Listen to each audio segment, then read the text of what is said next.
So we need to change how we vote, right? We've covered that. We need to first past the post. Single member districts is a failed electoral system. We live in a failed state that was brought to us by a failed electoral system.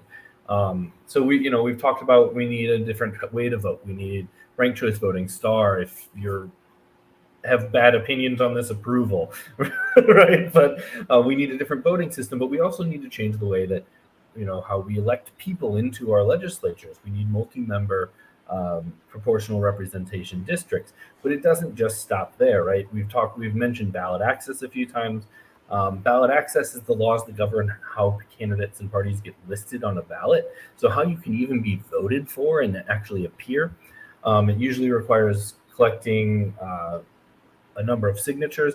That varies widely, right? We have 50 plus election systems in our country, and that's on purpose, right? Because it makes it hard. When you're the Republicans and the Democratic Party and you got billions of dollars, you can organize around that. You can pay your way around that complication. But when you're the Green Party, it means on our shoestring budget, we technically have to run 50 different ballot access campaigns with different standards, different rules, different timelines.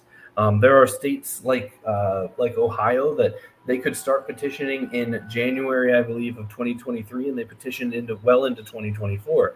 And then there's states like New York where they have to collect 45,000 signatures in 42 days, right? It's a sprint, and so and when bringing up that New York thing, it's the worst in the world.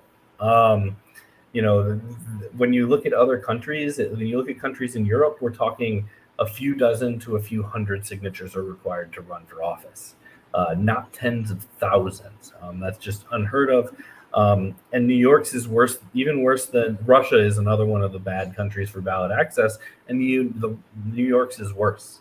And like I said, you need in a lot of proportional representation countries, you just need a few dozen. 100 signatures gets you on the ballot for their version of Congress, right? Their parliamentary elections.